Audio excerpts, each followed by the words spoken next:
Welcome to Wayne's Old Time Radio Page channel. I'm Wayne, your host. These programs are brought to you by support of our listeners. You can give your support at Patreon or PayPal, either one. There's clickable links in the description below. Thanks for your support and enjoy the shows. If you'd like for me to get you a shout out, there's a link to PayPal in the description below. Leave us a donation. We'll get it up here for you. Just tell us who you want it to. You, a friend, a girlfriend, a wife, spouse, whatever. And we'll get it up here. Autolite and its 96,000 dealers present Suspense.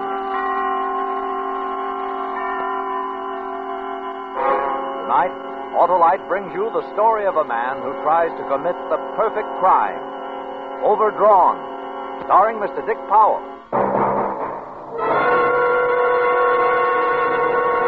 Well, hi, Hollow. Well, Stanley Smart, baseball's brightest brain and most magnetic manager. How's the car, Stan? Oh, batting zero. No power at all. And it rides rougher than an umpire's decision. Well, sounds like spark plugs might be causing you trouble, Stan. You mean they could make my car act as nervous as a Rare's rookie, Hollow? Sure. Why not visit your neighborhood Autolite spark plug dealer? He's got the exclusive Autolite plug check indicator to tell the exact condition of your car's spark plugs and whether they're right for your style of driving. And if cleaning or adjustments are needed, your Autolite spark plug dealer has the tools and equipment to give you the best spark plug service money can buy. Yeah, but Hollow, suppose replacements are needed. Why, then he'll replace those worn-out spark plugs for a team of ignition-engineered, resistor-type or standard-type Autolite spark plugs to give you smoother performance, quick starts, and gas savings. So, friends, take a tip from me and see your neighborhood Autolite spark plug dealer soon. And remember, you're always right with Autolite. And now, with Overdrawn and the performance of Mr. Dick Powell, Autolite hopes once again to keep you in suspense. The next time you walk into a bank, notice the guy behind the window. For 17 years, I worked in a bank, took it in and doled it out. And there was never a day that I didn't feel like a dead ant in a jar of honey. When the feeling got hard to handle, I'd blow a week's salary on a blonde or a new suit. But it didn't help. Expensive things are like eating peanuts. You can't stop. Sure, you can push them away, but what do you accomplish? You just have to reach a little farther. Mr. McPherson, the president of the bank, valued my efficiency at a premium. Whenever a new man was hired, I was elected to show him the ropes. Mr. Graves, this is Mr. Robert Farley, our most experienced and conscientious teller. He'll see that you get off on the right foot. He'd pat me on the back and leave me to explain the rules and regulations to some wet-nosed kid fresh out of college. Hope you don't mind me hanging over your shoulder, Mr. Farley. Oh, hang anywhere you want. Huh? Nothing. Mr. McPherson tells me the procedure here is pretty strict. I wouldn't want to make any mistakes. Oh, it's not too bad, Graves. Pretty much the same as any bank. Just make sure you write your figures clearly and, Oh, the old man has one particular fetish. Be sure your initials are legible. Sure.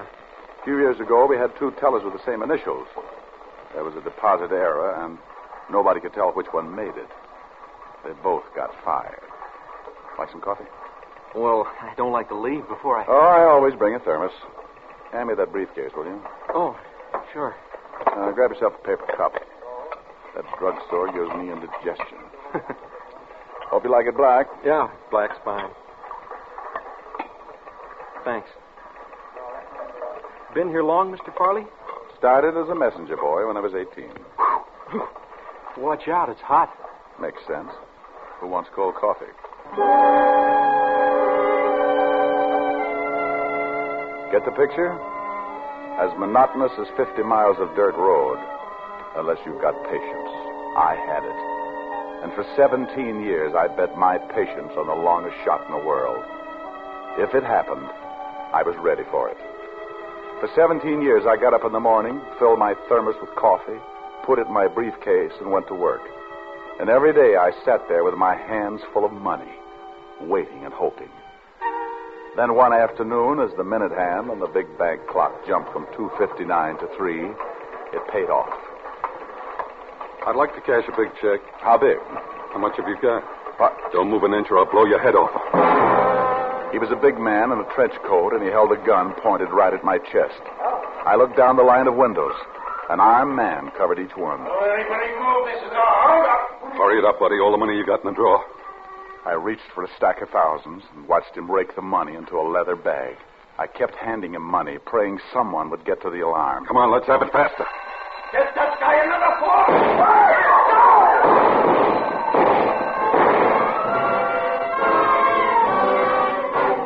Fast. Everything happened fast. Pete Johnson was the guy who turned in the alarm. Now he was down on his face, his life running out all over the floor. Everybody was crowding around Pete, everybody but me. I remembered those patient years and moved like a machine. I grabbed my briefcase, stuffed it with the rest of the money from the cash drawer. Tens, 20s, hundreds. It was a matter of seconds while the hysteria kept everyone else too busy to notice. Then I closed the case, put it back under my counter. I took a deep breath and joined the crowd standing around Pete Johnson. What'd the guy look like? Well, officer, he had on a trench coat and a hat. What color was the hat? What color the coat? Well, the coat was tan, I think. The hat green or gray. Did you get a good look at his face? No. I was too busy looking at his gun. Well, we got pretty good descriptions. You can send everybody home. They got about 80,000.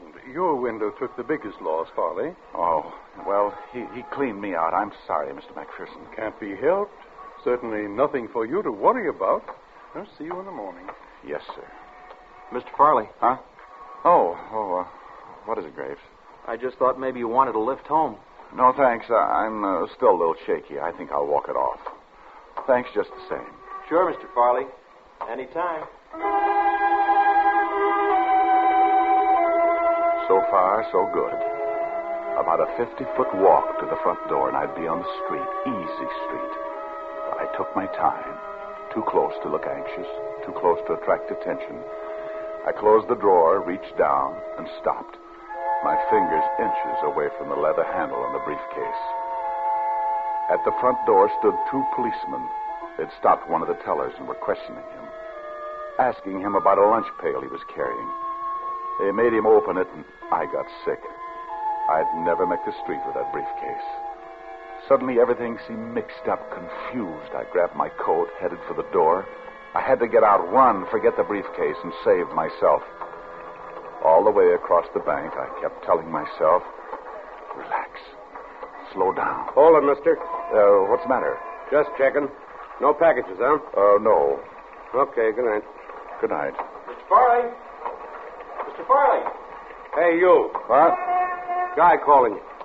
Mr. Farley, I forgot your briefcase. You wouldn't have had any hot coffee in the morning. Oh, yeah. Thanks, Graves. That your briefcase? Yeah, why? What's in it? An empty thermos. Better have a look. Mr. Farley. Yes, sir? I hope you weren't upset about your window.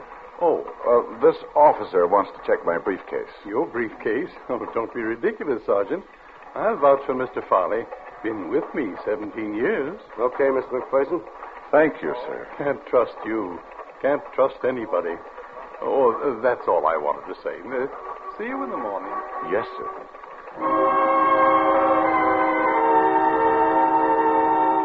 I'd made it.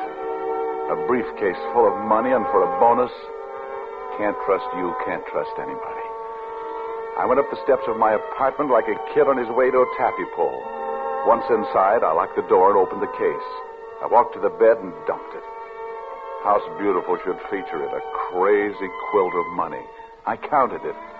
$28,311. I counted it again and took a nap.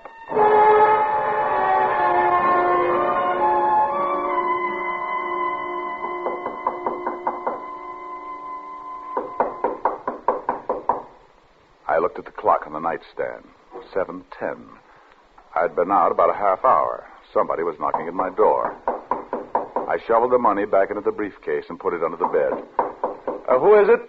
Graves, Mr. Farley. Can I see you a minute?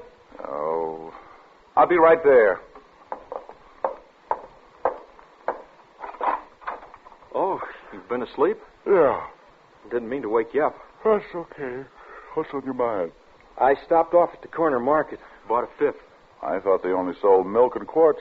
Oh, I thought maybe you'd want a drink. Now, why did you think maybe I'd want a drink? Well, I'm sorry. I just wanted to talk. I'll see you in the morning. No, wait a minute. Come on in. Come on. I could use a drink. I'll get some glasses. Make yourself comfortable. Thanks. Now, what's the occasion? Oh, I just thought you might still be a little upset after that holdup. Upset? Yeah.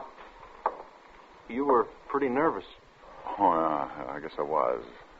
You're a nice kid. Thanks. This okay? It's a blend. Sure. No soda. Water all right? Yeah, fine. Well, cheers. Cheers.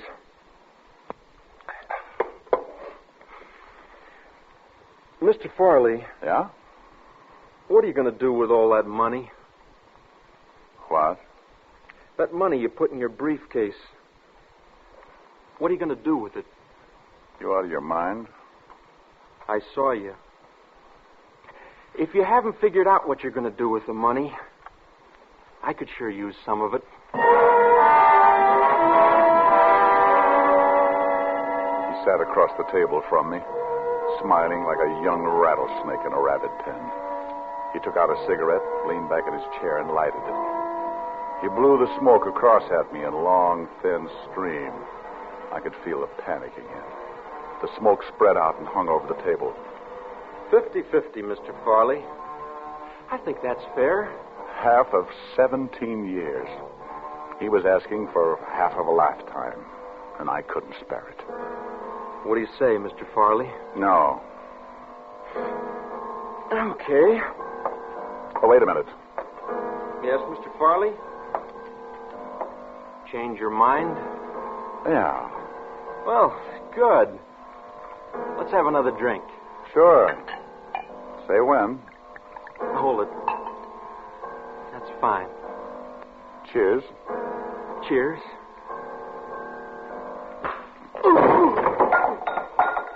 You're too young to drink anyway.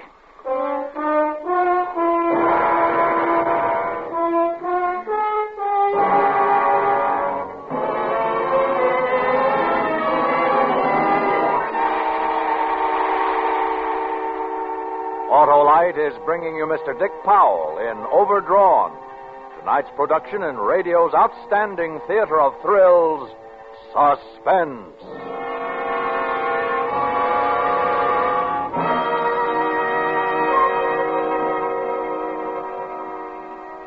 Hello. I'm happy as a pennant winner now. Oh, you visited your neighborhood Autolite spark plug dealer, eh, Stan? Oh, you bet I did. He checked my car's spark plugs with that famous Autolite plug check indicator. And he found that they were as worn as a catcher's mitt after a doubleheader. So he threw out those worn-out spark plugs for a set of ignition-engineered Autolite spark plugs, eh? You bet he did. And now my car takes off like a home run, operates smooth as a double play, and really goes the distance on a tank of gas. Well, that's because ignition-engineered Autolite spark plugs are designed by the same Autolite engineers who design coils, distributors, and all the other important parts that make up the complete ignition systems for many of our finest makes of cars, trucks, and tractors. Autolite spark plugs are ignition-engineered to pitch perfect performance and catch the praises of smart motorists everywhere. You know, Harlow, I'm going to tell all my players to have their cars checked regularly by their Autolite spark plug dealer. Yes, Stan, and have worn-out spark plugs replaced with either standard or resistor type ignition-engineered Autolite spark plugs, because even as the umpire knows, you're always right with Autolite.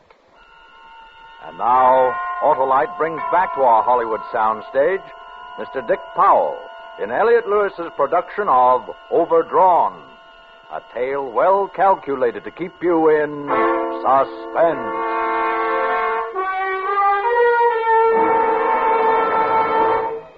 For a minute, nothing was real. Then gradually, I started to think clearly again, more coolly and smoothly.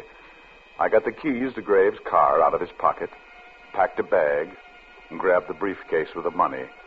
I carried them out to his car and locked them in the trunk. Then I went back for him. It was dark. I got him over my shoulder and went out the back door to the alley. I got him into the car, propped him up in the seat beside me. He looked like a college boy after a big game celebration, like he'd wake up any minute and say, "Stop the car, I don't feel so good."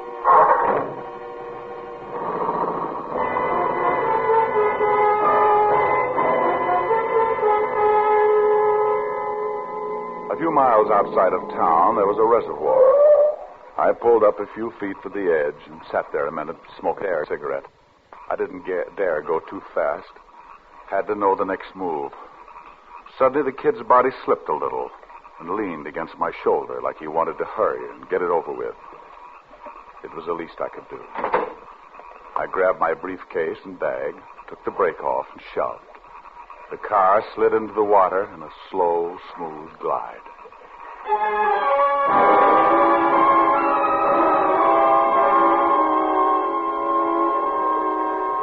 Boats leaving at Gate 3 for Ventura, Santa Barbara, Monterey, Palo Alto, and San Francisco. Better hurry. That's All your aboard, bus he just please. called. Thanks.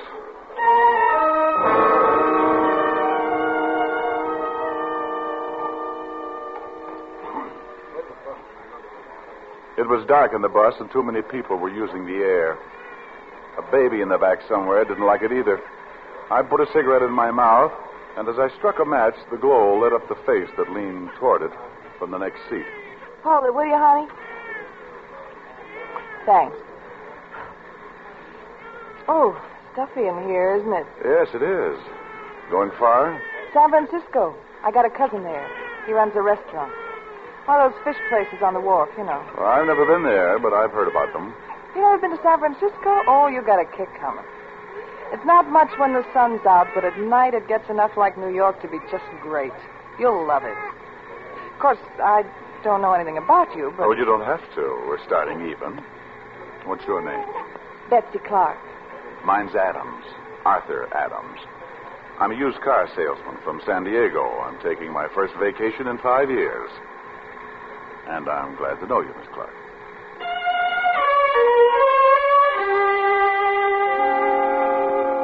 There were times during the trip when I shied away from her. I couldn't possibly be lucky enough to pick up a right girl in such a wrong place. But she got to be important to me just by being there. I didn't want to be alone. We got to San Francisco about 8 o'clock the next morning, and I felt panic again. She'd leave me now and go to her cousin. Leave me in a vacuum to hold hands with a briefcase in the past. Where are you going to stay, Arthur? I don't know. Some downtown hotel, I guess. Any suggestions? Well, there's a little place on Geary. It's clean. The price is right. Sounds fine. What's the address? 354 South. Come on, we'll take a cab. We? Well, unless you want to walk. It's a good 10 blocks. Oh, I thought you were staying with your cousin. I changed my mind. Besides, you're liable to get lost without me. These San Francisco streets can be very confusing.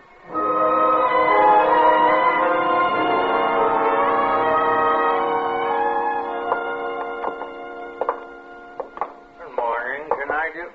Oh, hello, Miss Clark. Hello, Pop. You got a couple of rooms? Sure. It's good to see you again. It's been nearly... This is Mr. Adams, Pop. Give him one overlooking the bay. He's never been here before. Hey, he can have 411. Okay.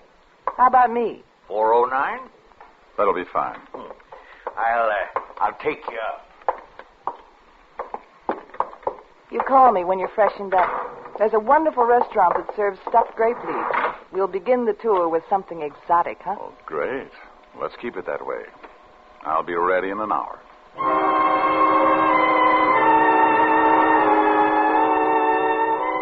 I got settled in my room and had Pop bring me a paper. The bank robbery story was there, but that's all. In a day or two, there'd be more. I dressed for dinner, filled my pocket with enough money for a couple of big weeks, then took the briefcase downstairs to the desk. Oh, can you put this case in the safe for me, Pop? Oh, sure, Mr. Adams. Just a moment. I'll give you a receipt. Is this a house phone? Oh, yeah. 409, please. Hi. I'm downstairs. I had to put something in the safe. Okay. Here's your receipt, Mr. Adams.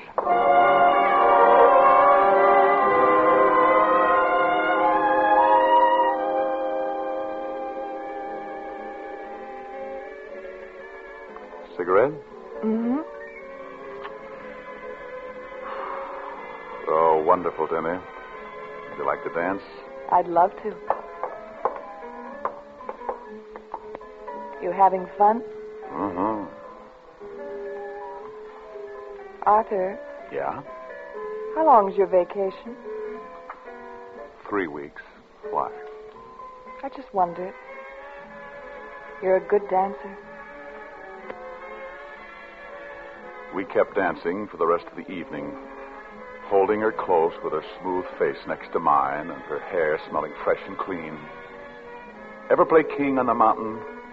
Scrap your way through a dozen kids and finally make the top? You feel bigger than anybody, standing up there battling to keep them from pulling you back down. The top of the mountain was mine, and she was dancing with me up there. And nobody was going to pull me down again. I thought about Graves lying at the bottom of the reservoir with his head broken. They probably wouldn't find him for weeks.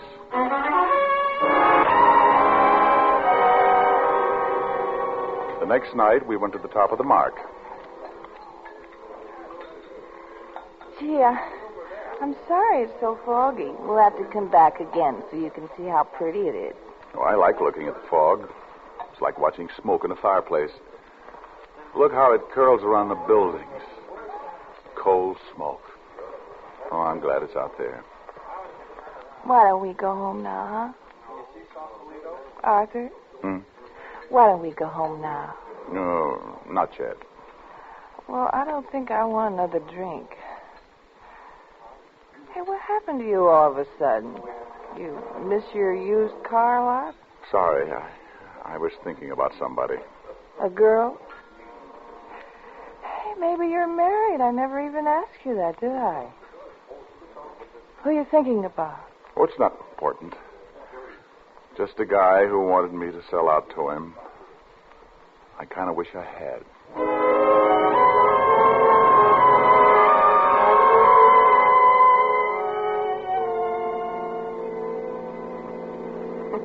Had fun?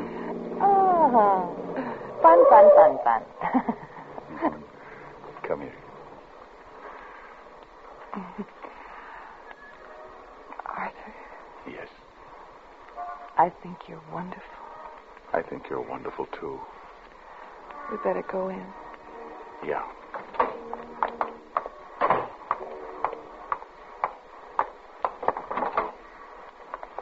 Ooh. Steady she goes. Gee, I'm a little tight. Want the papers? Mm-hmm.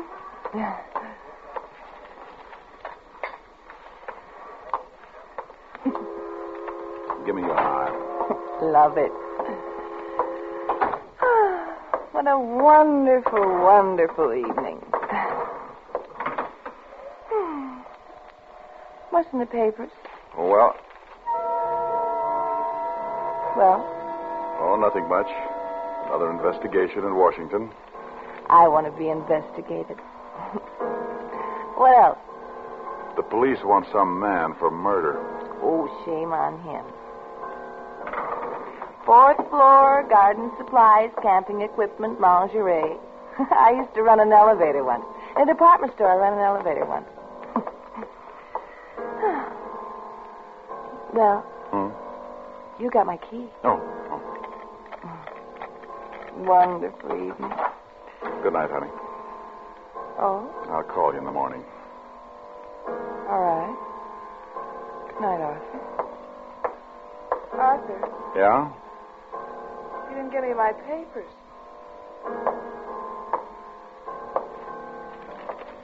Sorry. There's something wrong. Wrong? Don't be silly. I'll see you in the morning. You do that. Betsy, Good night, Arthur.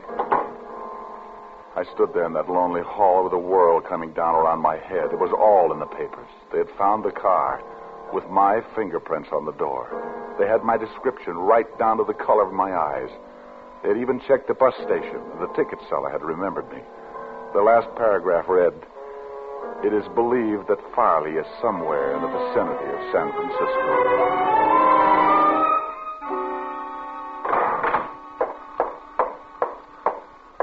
Pop. Pop, Oh, yes, Mr. Adams. I'd like my briefcase. Oh, all right. Come on.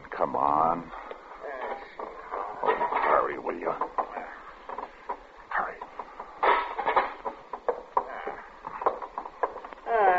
Here you are, Mr. Adams. Thanks. I'll have to have your receipt. Well, there you are. Just initial it. Hotel policy so we can show you got your case. Okay. There. Thank you, Mr. Adams. I went up to my room, tossed the briefcase on the couch, and went into the bedroom to pack. Had to get out, clear out of the city. I thought about Betsy, and I wanted to take her with me, but I couldn't. How could I explain running, hiding? Sooner or later, she'd find out, and I couldn't take that chance. I closed my suitcase and went into the other room. Hello, Arthur. There she was, sitting on the couch, the open briefcase in her lap. So much money, Arthur. You must sell an awful lot of cars. How'd you get in? You left the door unlocked. It's all right. I locked it. Where'd you get it? I sell a lot of cars. While you're working in a bank? Thank you for buying me the papers. All right, Betsy. Is that why you killed him, Arthur, for all this money? What do you want, Betsy? Must have been awfully rich. He wanted to get that way. How much, Betsy? Well, I guess I'm the only one who could really tell the police. How much? How about all of it? Well, I'll need some to get out of town. All right, Arthur. You can call me Bob. I like Arthur better. Here's $20. Think you better hurry. You know why I killed that man, Betsy? Because he had all this lovely money. No. Because he wanted to take it away from me. No, please. Arthur. He wanted to take it away from me. He wanted to take it away. You hear me, Betsy? He wanted to take it away. Open up!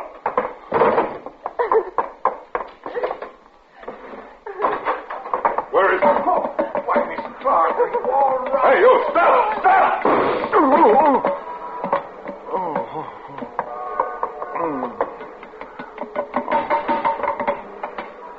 Did you get him? Yeah, call an ambulance. How'd you find me? Pop called. He recognized you from the description in the paper. He got suspicious when you initialed that receipt. What? You were registered Adams or something. You initialed that receipt RF, and he got to thinking. You made a big mistake, mister. Force of habit, officer. That's what happens when you work in a bank for 17 years.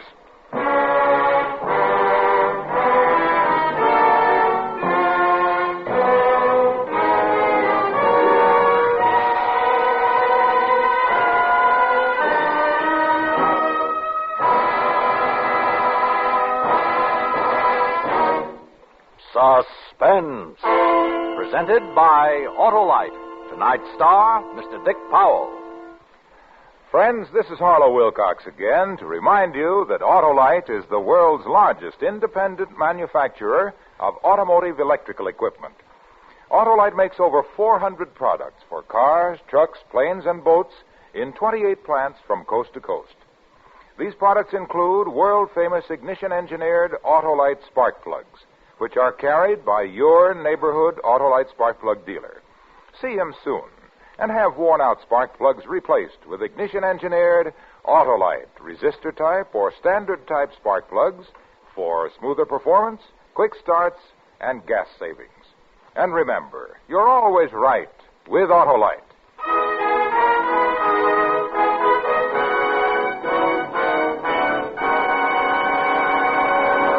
Next week on Suspense, our star will be Mr. Richard Widmark in Tell You Why I Shouldn't Die. To be followed on June 14th by Mr. Gregory Peck, who will tell you the truth about Jerry Baxter. All on Suspense.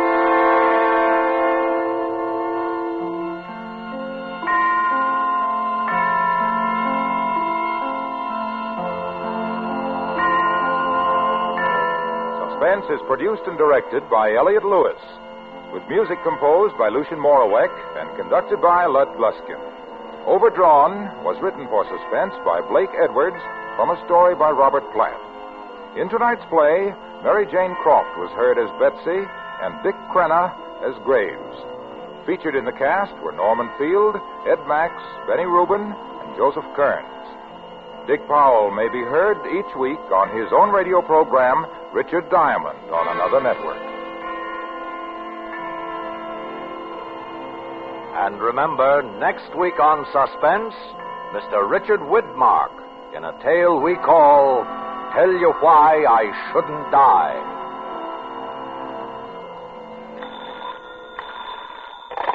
You can buy world-famous Autolite resistor or standard-type spark plugs, Autolite stay-full batteries, Autolite electrical parts at your neighborhood Autolite dealers. Switch to Autolite. Good night. Skill, freedom, cooperation, competition. These are some of the factors that have kept America strong. To learn how and why our American economic system is the best, write for the free booklet, The Miracle of America, to Box 10, Times Square Station, New York City. This is CBS, the Columbia Broadcasting System.